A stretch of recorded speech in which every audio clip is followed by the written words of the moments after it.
No, ma non ci posso credere. Genoa-Roma 2-1.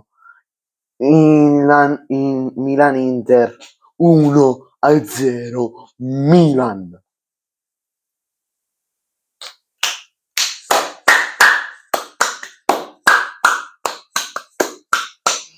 Bella a tutti ragazzi, ben ritrovati in un nuovo video del Mercato, Batman Napoletano.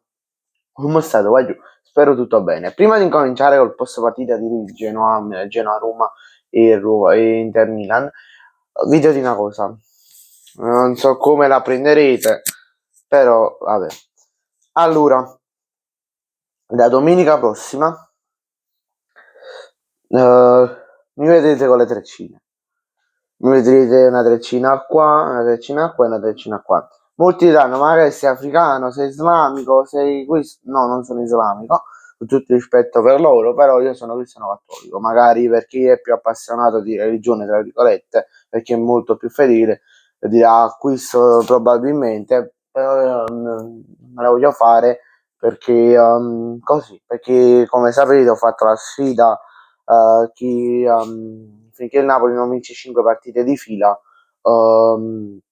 non mi taglio i capelli e nella barba, quindi almeno per i capelli mi devo andare un po' sul sicuro, mi faccio le treccine per un poco di tempo, mi vedete con le treccine, poi penso che me le tolgo e poi me ne sto un po' così per far riassestare il cuoio capelluto e poi me le rimetto. Vabbè, allora, prima di tutto Genoa-Milan. Allora, secondo me il rigore che ha tirato Messina, il primo gol quindi il primo gol del Genoa, avrei qualcosa da valutare. Poi c'è il gol di Indica e poi verso la fine c'è il gol di Vitigna. Che per noi del Napoli queste due partite che sono successe oggi, mamma mia, oggi è una cosa incredibile, veramente, sono talmente contento che non vi posso dire, cioè veramente. Poi la Roma, secondo me, la Roma e Genoa hanno avuto una situazione di parità nel primo tempo molto poi scusate se guardo di qua, ma tengo il computer acceso, tengo l'app di diretta accesa quindi per avere un po' di ricordi soprattutto in Genoa Roma. C'è stata una situazione di parità, poi le due squadre soprattutto si sono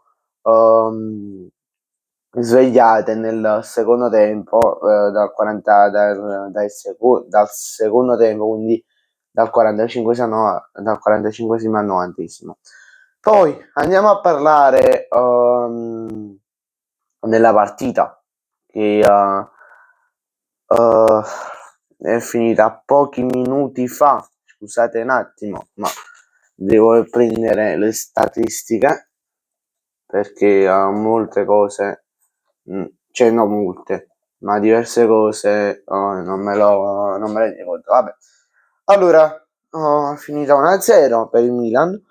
Al gol al 35esimo come si chiama? Stupignan. Poi più o meno anche qui a livello di tiri totali, tiri in porta, a livello di possesso palla, più o meno c'è stato un bel equilibrio. Poi è stato espulso Bastoni, non vorrei dire una scemità, o no? Ah no, ha preso il giallo, scusate. Poi non so perché Kristovic è partito dalla panchina, Kristovic, scusate, Nkunku. Poi c'è il ritorno di Lautaro Martinez che per essere messo in panchina, ottima scelta. E poi vabbè c'è stato un po' di turnover perché anche Cialanoglu, Darmian, Cerbi sono rimasti in panchina. I titolari erano Esposito, Bonnia per l'attacco dell'Inter, poi Mkhitaryan, Zaleschi, Barella. poi Akanji, Bissek, Bastoni e Sommer. Poi per il Milan, Magnana, i soliti, i soliti. Vabbè, poi Milan che per me ha fatto un'ottima vittoria, non fa niente che è a più 4. Prima mi stavo confrontando anche con altri miei amici e secondo me, anche se il campionato lo va a vincere l'Inter, no? Basta che noi dobbiamo avere meno punti possibili di distanza tra Napoli e Inter. Questo. Poi, a prescindere da chi lo vince, dobbiamo avere, soprattutto se lo vince l'Inter, la scudetta, dobbiamo avere pochi punti di distanza. Vabbè, io vi ringrazio a tutti per la visione, vi ricordo di lasciare un bel like e di iscrivervi al canale. Vi ricordo che questo video è stato fatto in collaborazione con The World of Football e il canale WhatsApp Mondo del Calcio. Ciao a tutti!